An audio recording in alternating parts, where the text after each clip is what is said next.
भगवान शिव का विवाह हिमाचल नंदिनी माँ पार्वती के साथ संपन्न हुआ। और जब विवाह हुआ तो ब्रह्मा जी आचार्य बने।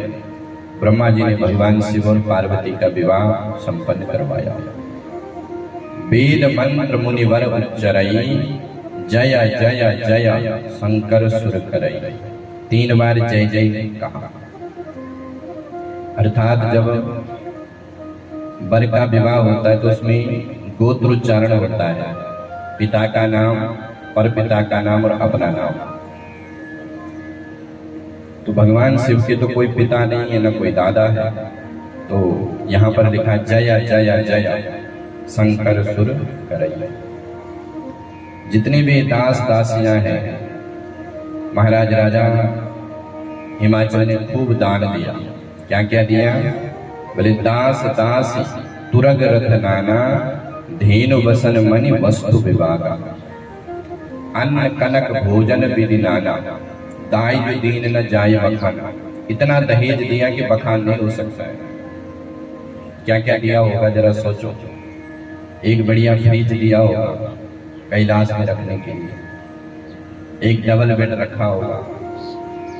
बोले ये कुछ नहीं दिया तो क्या दिया? बोले सबसे बड़ा दहेज है अपनी बिटिया को अच्छी शिक्षा, संस्कार। इससे बड़ा दहेज कुछ नहीं है। जिस कन्या के जीवन में संस्कार है वो स्वयं अपना संसार प्रकट कर सकती है, और जिसके जीवन में न तो विवेक है, न संस्कार है, न शिक्षा है, भले उसको कुछ भी दे दो फिर भी वो प्रसन्न नहीं रहेगी। तो माँ मैना ने अपनी कन्या को सुंदर शिक्षा प्रदान करी। माँ मैना कहती है कि बेटी, कन्या का केवल एक ही धर्म है कि अपने पति से प्रेम करना। तो मैना कहती है, करऊं सदा शंकर पद पूजा, नारी धर्म पति देव न दूजा। हे बेटी, तुम भगवान शिव के चरणों में सदा प्रेम करना, और स्त्री का तो एकमात्र धर्म है पति से प्रेम। पति रूप लाग आचरण करे, पति के रूप को देखकर आचरण करना। और स्त्री का तो एकमात्र धर्म है पति की सेवा। एक ही धर्म एक व्रत नेमा, काया वचन मन पति पद प्रेम। जो स्त्री अपने पति के चरणों से प्रेम करती है, मन से, वाणी से, काया से, उसको संसार में कुछ भी दुर्लभ नहीं है, उसको सब सुख मिलता है। तो अपनी बिटिया को जो है बड़ी सुंदर शिक्षा प्रदान करी। फिर माँ मैना ने पुरोहितानी को बुलाया, क्योंकि उपदेशक जो होता है वो विप्र होता है, ब्राह्मण होता है। तो ब्राह्मण की पत्नी को बुलाया, बोले मेरी बिटिया को तुम अच्छी शिक्षा दो। तो पुरोहितानी आई, और पुरोहितानी कहती है कि हे पार्वती, वैसे तो तुम जगत की माता हो, लेकिन मैं आपके माध्यम से संसार में एक शिक्षा देना चाहता हूं कि जब जब शिव महापुराण की कथा हो तब तब इस प्रसंग का स्मरण करके जो संसार की पतिव्रता स्त्री है उनको कैसे पति धर्म का पालन करना है उनका ज्ञान हो। तो पुरोहितानी कहती है कि पार्वती, पतिव्रता स्त्री धन्य है, धन्या पतिव्रता नारी, नान्या पूज्य विशेषिता, पावनी सर्वलोकानां सर्व पापों घनाशनी। हे पार्वती, पतिव्रता नारी धन्य है। पतिव्रता नारी का पूजन, सम्मान, प्रतिष्ठा सर्वत्र होता है, और पतिव्रता नारी का दर्शन से भी व्यक्ति के समस्त पाप दूर हो जाते हैं। इसलिए नारी जो है वो घर की शोभा है। नारी चाहे तो घर को वैकुंठ बना दे और नारी चाहे तो घर को नरक बना दे। पुत्री पवित्र किए कुल दो। जनक जी ने जब सीता जी को जंगल में देखा राम जी के साथ, तो जनक जी कहते कि बिटिया आज तूने दोनों कुलों को पवित्र कर दिया, पिता के कुल को भी और ससुराल को। तो पतिव्रता नारियों के कुछ नियम है। क्या क्या नियम है उसको बता। पुरोहितानी कहती है कि पार्वती तुम सदा पति की सेवा करना। कैसे सेवा करें? बोले पति के सो जाने पर सोना। ऐसा नहीं कि पति अभी आ रही है और पत्नी खर्राटे बजा करके सो रही है। पति के सो जाने पर सोना, पति से पहले उठना, पति के भोजन के बाद भोजन करना, हो सके तो पति की थाली में भोजन करें, और पति के रुख को देख करके आचरण करना। एक होती है जो बोल करके करे और एक होती है जो बोलने पर भी ना करे। कुछ पत्नियां होती हैं, कुछ तो बोलने पर कर लेती है, लेकिन कुछ ऐसी होती कि बोलने पर भी नहीं करती। और एक सबसे उत्तम होती है जो इशारों को देख लेती है, क्योंकि प्रेम में वो शक्ति होती है कि हमारे प्रियतम को क्या आवश्यकता है उसके तदनुसार आचरण करना। भगवान राम जब केवट की नौका पर थे तो राम लक्ष्मण सीता मैया को केवट ने गंगा पार उतारा। तो राम जी को लगा कि इस केवट को कुछ तो देना है, और राम जी के पास तो कुछ नहीं है। तो जानकी जी ने राम जी को देख लिया। पिया की सिया जान निहारी, मन मुदरी मन मुदित उतारी। जानकी जी ने अपने प्रियतम के हृदय के भाव को जान लिया और तुरंत अंगूठी उतारी और राम जी को दे दी। बोले ये आप केवट को दे दो। तो प्रेम में वो शक्ति है कि हम अपने प्रियतम के बारे में सब जान लें। तो पति के रूप को देख करके आचरण करना। 4 प्रकार की नारियों का वर्णन है, उत्तम, मध्यम और निकृष्ट। उत्तम नारी कौन है? बोले उत्तम के बस असमन माही, सपन्यों आन पुरुष जगनाई। जो उत्तम नारी है उसके लिए सारा संसार स्त्री है, केवल उसका पति ही उसके लिए पुरुष है, बाकी सब स्त्री है। मध्यम कौन है? बोले मध्यम पर पति देखई कैसे, भ्राता पिता पुत्र निज जैसे।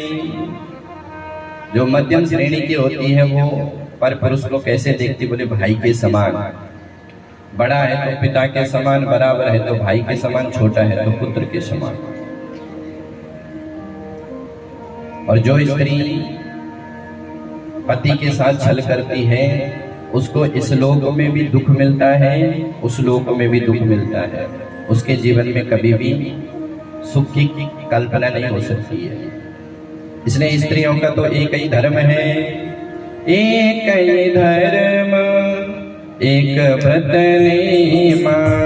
एक ही धर्म एक व्रत नेमा, काया वचन मन पति पद प्रेमा। काया वचन मन पति पद प्रेमा।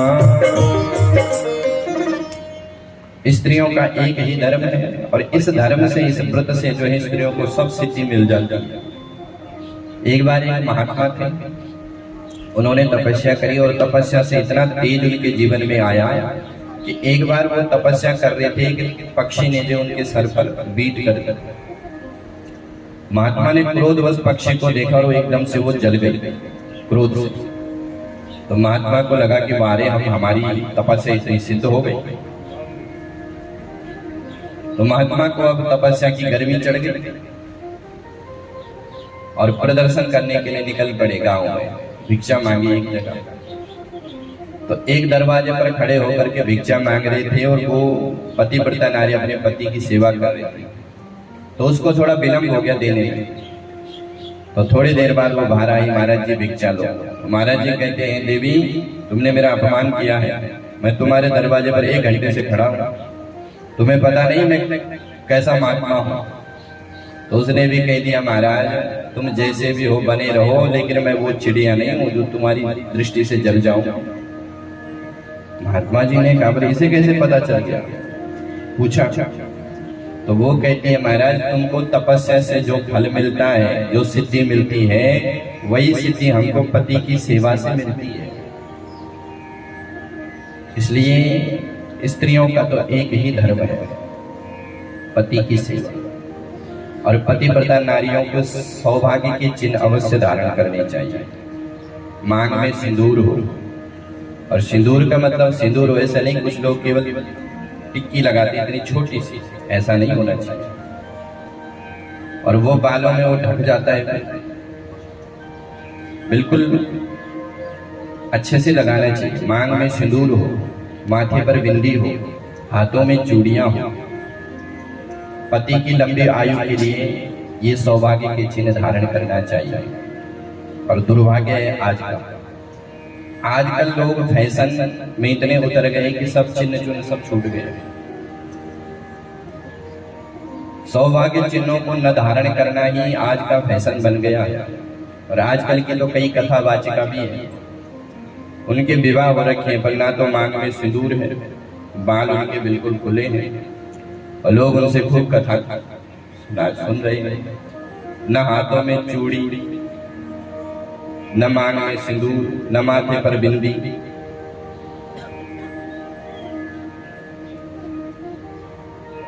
तो ऐसा नहीं होना चाहिए। जो संस्कृति है उसको अगर हमें उसका पालन नहीं करेंगे तो आने वाले समय में तो सब बेकार हो जाएगा। स्त्री को कभी अपने पति का नाम नहीं लेना चाहिए। पत्युर्नाम न गृहीता कदाचन पतिव्रता। पतिव्रता नारी अपने पति का नाम नहीं लेती है।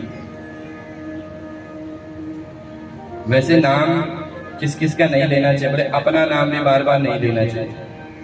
आत्मनाम गुरोर नाम, गुरु का नाम अपना नाम। अगर आपके साथ में कोई बैठा है तो उससे इशारा कर दो, भैया मेरा नाम बता दो। आत्मनाम गुरोर नाम, नामादि कृपणस्य च। जो कंजूस होता है उसका भी नाम नहीं लेना चाहिए। और श्रेयस काम न गृणीता ज्येष्ठा पत्र कलत्रया। पुराने जमाने में लोग ज्येष्ठ पुत्र का नाम भी नहीं लेते थे, बड़े पुत्र का। माताओं को सदा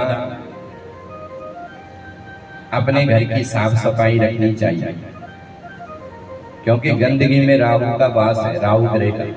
कुछ लोग कहते हैं साहब राहु ग्रह ने बहुत ग्रसित कर दिया, बोले झाड़ू लगाओ, और हो सके तो सड़क में भी झाड़ू लगाओ, देखो राहु ग्रह एकदम शांत हो जाएगा। ये मैं आपको सही बात बता रहा हूं। कोई भी व्रत हो माताओं को तब करना चाहिए पहले पति की आज्ञा जरूर ले।